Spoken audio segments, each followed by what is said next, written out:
mata kuliah apa semester ini? Sementara masih kurang 1 SKS lagi.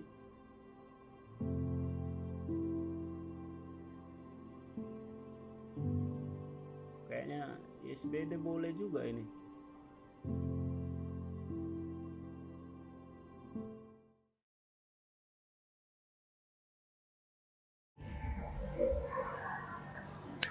Iya, Fa, bagaimana? Halo, Cel. Nah, semester ini mau ambil mata kuliah apa? Ya, sebenarnya bagus. Saya ini sebenarnya ada mau tambah SKS. Cuman masih bingung mau ambil mata kuliah apa. Kira-kira mata kuliah ISBD bagus tidak? Bagus. Kita lebih belajar ke budaya kalau ISBD. Dosennya siapa ya? Dosennya Mas Timothy. Oh, Mas Timothy. Ayo, dosen Fiskom juga toh? Iya, dosen Fiskom. Oh iya dah, itu juga ambil. Oke, berarti nanti kita sekelas kok. Oh iya, oke. Oh ya sudah, kalau gitu ya sudah, nanti lagi baru ini. Soalnya saya buru-buru jadi mau pergi. Oke. Oh ya. Oke, dah. Baik semuanya, selamat datang di kelas ISBD. Buat yang belum mengenal saya, nama saya Timothy. Dapat dipanggil Mas atau Pak atau terserah apapun itu yang kalian inginkan. Di kelas saya kali ini santai saja, cuman kalian harus tetap serius. Dan di kelas saya harapkan kalian mendapatkan ilmu yang dapat kalian kembangkan di kehidupan kalian masing-masing. Baik, di pertemuan pertama ini saya akan langsung membagi kelompok untuk membahas topik manusia membudaya. Di sini saya akan membagi kelompok yaitu Chelsea, Tommy, dan Olva. Kalian akan menjadi satu kelompok. Oke. Halo kawan-kawan. Halo kakak. Bagaimana kabarnya hari ini? Kabar baik. Baik ya? Kakak mau mana? Kabar baik? Saya baik, selalu baik. Dari fakultas apa? Fiskom. Chelsea? Fiskom juga.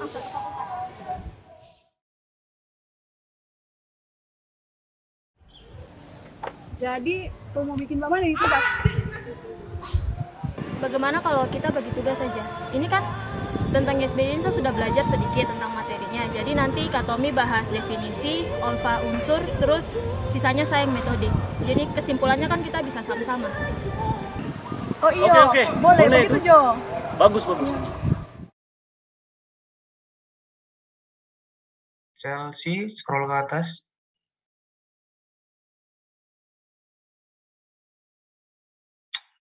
Kalian ini gimana sih? Setelah saya baca-baca ini, kayak kalian itu ngerjainnya bukan kayak satu kelompok gitu loh. Ngerjainnya kayak pribadi gitu masing-masing. Saya nggak mau ngelihat yang kayak gini ya. Ini harus diganti semua. Ngerti kalian bertiga? Mengerti, Pak. Ngerti, Pak. Weh, kan semalam aku udah bilang, kita itu harus bikinnya kayak gini. Kenapa kita bikin kayak gitu itu? Tidak, itu tuh sudah pas. Dosennya saja yang terlalu sensi, banyak tahu. Sudah Jo, begini Jo. Lebih baik orang buat dari pertama, terus ikut apa yang Mas Timothy bilang. Sudah Jo, kau suka dibutakan ini. Kemana? Sudah. Sudah kalau gitu. Selamat datang kembali teman-teman di kelas ISBD kali ini.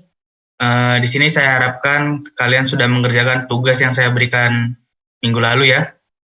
Semoga sudah terselesaikan dan saya mau kali ini kelompoknya Olva, Chelsea, dan Tommy untuk melakukan presentasinya. Dipersilahkan. Selamat siang, kami dari kelompok 1 akan memaparkan hasil diskusi kami terkait manusia makhluk membudaya. Saya sendiri Olvalia TK, NIM 37-2018-087, ada Chelsea Aquino, NIM 35-2019-018, dan Tommy Apamayuda, NIM 71-2017-190. Nah, penjelasan pertama akan dijelaskan oleh Tommy Apamayuda. Ya, terima kasih Olva. Di sini saya akan menjelaskan apa sih definisi manusia sebagai makhluk membudaya tersebut. Nah, sebelumnya saya akan menjelaskan bahwa manusia itu merupakan salah satu makhluk ciptaan Allah. Juga manusia itu merupakan makhluk hidup yang diberikan Allah hak istimewa dari makhluk hidup yang lainnya. Nah, apa sih dasar hak istimewa dari manusia tersebut? Hak dasar istimewa manusia tersebut berakar pada penciptaan yang dilakukan oleh Allah itu sendiri. Jadi, salah satu hak istimewa yang dimiliki manusia dari penciptaan tersebut adalah manusia memiliki citra Allah di dalam dirinya sendiri. Nah, selain itu juga manusia memiliki akal dan budi. Nah, itulah yang disebut hak istimewa yang ada pada diri manusia itu sendiri. Manusia disebut sebagai karena manusia itu diberikan keistimewaan oleh Allah untuk memiliki akal dan budi.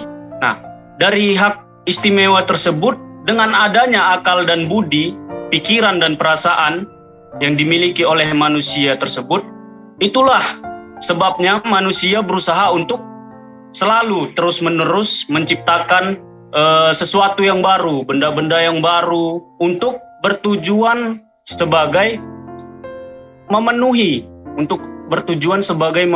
kebutuhan jasmani maupun kebutuhan rohani dari manusia itu tersebut, yang akan bertujuan akhir untuk memberikan kebahagiaan pada manusia itu tersebut. Dan selanjutnya akan dijelaskan oleh teman saya, Olva. Baik, berikutnya kita masuk pada pembahasan terkait metode memahami hakikat manusia.